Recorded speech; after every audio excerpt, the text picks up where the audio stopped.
Creativity के मामले में जापानियों का कोई मुकाबला नहीं है। इसी कारण जापान के पास ऐसी टेक्नोलॉजी की उपलब्धियां हैं जो किसी और के पास नहीं है।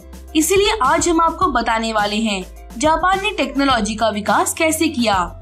How did Japan develop technology. लेकिन वीडियो में आगे बढ़ने से पहले अभी तक आपने हमारा चैनल सब्सक्राइब नहीं किया तो सब्सक्राइब जरूर कीजिए, क्योंकि आगे ऐसी वीडियो और भी आपको मिलती रहेंगी।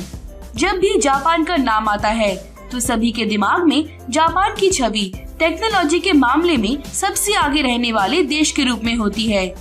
जापान सबसे विकसित देशों में से एक माना जाता है और बहुत कम ही देश ऐसे हैं जो जापान को टेक्नोलॉजी के मामले में टक्कर दे सकते हैं। प्राकृतिक आपदाओं जैसे भूकंप आदि जब आते हैं तो टेक्नोलॉजी की कोई भी ताकत ढेर हो जाती है।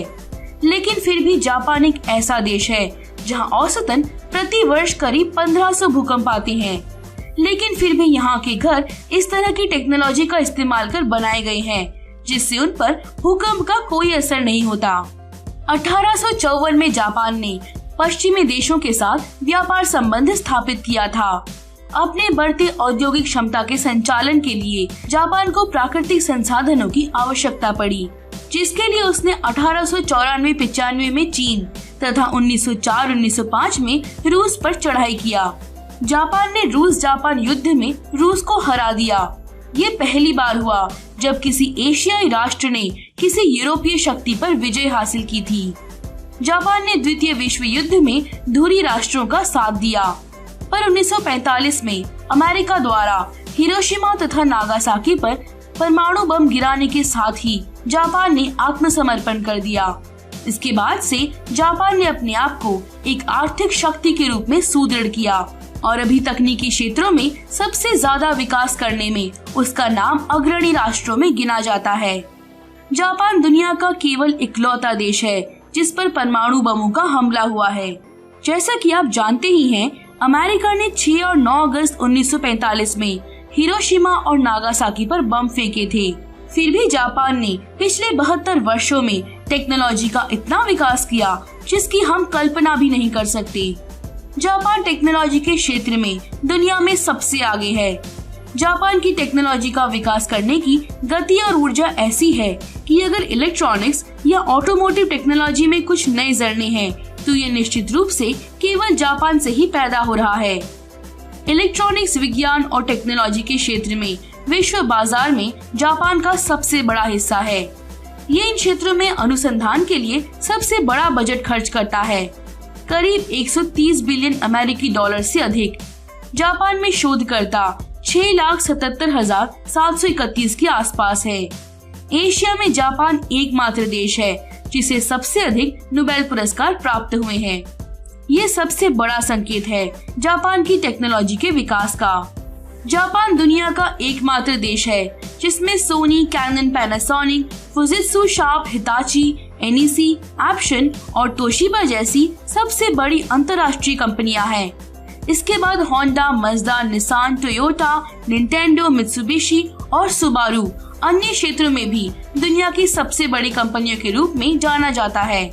जापान की नवाचार रसायन, रोबोटिक्स, ऑप्टिक्स, धातु और अर्धकंडक्टर के क्षेत्र में भी पाया जाता है। जापान की अमेजिंग क्वालिटी को इस तथ्य से समझा जा सकता है कि जापान में दुनिया में आधी से अधिक टेक्नोलॉजी रोबोट की है। इसका मतलब है कि उपलब्ध 7,42,500 रोबोटों में लगभग 4,02,200 दुनिया के सबसे बड़े मोटर वाहन निर्माताओं में से 6 जापान से हैं और दुनिया के 7 सबसे बड़े 20 अर्धकंडक्टर बिक्री कंपनियां हैं। रेल परिवहन में जापान में दुनिया की सबसे मोस्ट एडवांस ट्रेनें हैं, जो कि आज की तारीख में परिवहन की सबसे अमेजिंग टेक्नोलॉजी है। दुनिया की सबसे तेज ट्रेन मैग्लेव ट्रेन 581 किलोमीटर प्रति घंटे की गति है। यह असामान्य बात है। जापान भी अंतरिक्ष पर नियंत्रण करता है। The Japan aerospace and exploration agency Japan के अंतरिक्ष संबंधी सबसे अच्छा अनुसंधान और विकास का आधार और कारण है। ये रॉकेट के विकास में उत्कृष्टता प्राप्त हुई है और अंतरिक्ष प्रौद्योगिकी के लिए इसका योगदान प्रशंसनीय है। ये सारा का सारा श्रेय जाता है जापान की संवैधानिक व्यवस्था, शिक्षण व्यवस्था और लोगों की क्रिएटिविटी को, जो जापान की टेक्नोलॉजी विकसित करने की बुलंदियों पर लेकर गई है। अगर हम चाहें तो भारत में भी युवकों को क्रिएटिव बनाकर टेक्नोलॉजी को विकसित करने में सक्षम हो सकते हैं। चूँकि जापान ज्यादा आयातित ईंधन पर निर्भर है, इसलिए परमाणु ऊर्जा जापान की प्राथमिकता बन गई है। वर्तमान में जापान दुनिया में तीसरी सबसे बड़ी परमाणु ऊर्जा है और इसमें अब तक 55 परमाणु रिएक्टर हैं। वे जापान को 35% बिजली प्रदान करते हैं। ये जानना आश्चर्यजनक है कि जापान इन प्रौद्योगिकियों के साथ कैसे व्यवहार करता है।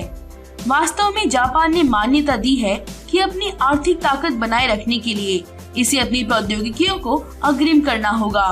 वे एक वस्तु के रूप में टेक्नोलॉजी को नहीं देखते हैं। उन्हें एहसास है कि ये एक सामरिक संपत्ति है और उन्हें पता है कि जापान की ताकत कठिन समय में भी अनुसंधान और प्रौद्योगिकी को आगे बढ़ाने में निहित है। जापानी सभी स्तरों पर टेक्नोलॉजी को प्रोत्साहित करते हैं। दुनिया के शीर्ष पर जापान को बढ़ावा देने वाला एक अन्य पहलू ये है कि उसने 2 वर्गों में टेक्नोलॉजी को वर्गीकृत किया है और उन दोनों पर ध्यान केंद्रित किया है। वे मौजूदा तकनीक से वाणिज्यिक आवेदन और मूल अनुसंधान से नए आवेदन कर रहे हैं। जापान किसी भी अन्य राष्ट्र के विपरीत नए संसाधनों में अपने संसाधनों का निवेश करता है, जो इसे योग्यता के समय और ऊर्जा के बारे में चिंता न करे। ये जापान की बुनियादी ताकत है जो सभी को ऊपर रखता है। इसके अलावा जबकि दुनिया में हर देश शोध और तकनीक को ढूंढता है जो कि इसके सैन्य डर सुरक्षा के लिए योगदान देता है, जापान ने पूरी तरह से टेक्नोलॉजी में अपनी ऊर्जा को समर्पित कर दिया है, जो इसकी अर्थव्यवस्था को सहायता करता है, न कि ये सैन्य है। और जापान की शुद्ध टेक्नोलॉजी थाईलैंड, इंडोनेशिया, चीन और यूनाइटेड किंगडम के हस्तांतरण अमेजिंग है। तकनीकी तौर पर जापान दुनिया का टेक्नोलॉजी प्रमुख है और हम उम्मीद करते हैं हमारा ये वीडियो आपके लिए बहुत ही यूजफुल और हेल्पफुल रहेगा। अगर ये वीडियो आपको पसंद आया हो तो इस वीडियो को लाइक कीजिए और अपने दोस्तों को शेयर कीजिए और अंत में इस चैनल को सब्सक्राइब करना ना भूलें। थैंक यू दोस्तों।